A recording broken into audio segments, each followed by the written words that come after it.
Moi, je ne donne pas.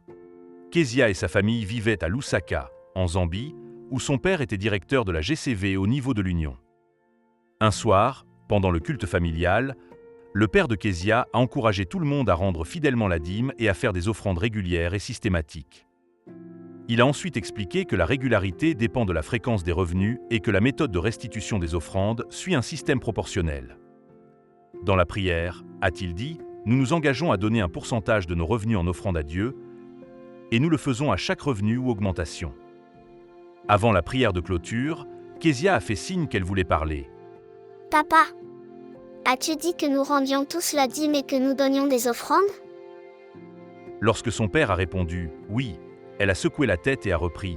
Non, papa. Je ne rends pas la dîme et ne donne pas d'offrande, moi. Ses parents ont compris. Jusque-là, ils avaient donné la dîme et les offrandes en famille. Mais pour Kezia, ce n'était pas suffisant. À partir de ce jour, les parents de Kezia ont commencé à donner régulièrement une petite somme d'argent à leurs enfants, les encourageant à se souvenir de Dieu dans leurs dons.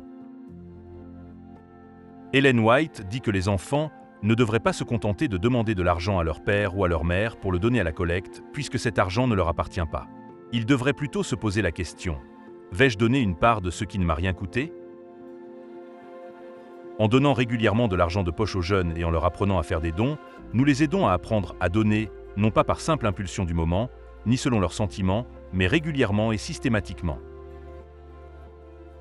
En rendant nos dîmes et nos offrandes, encourageons les jeunes générations à faire confiance à Dieu également dans leur vie financière.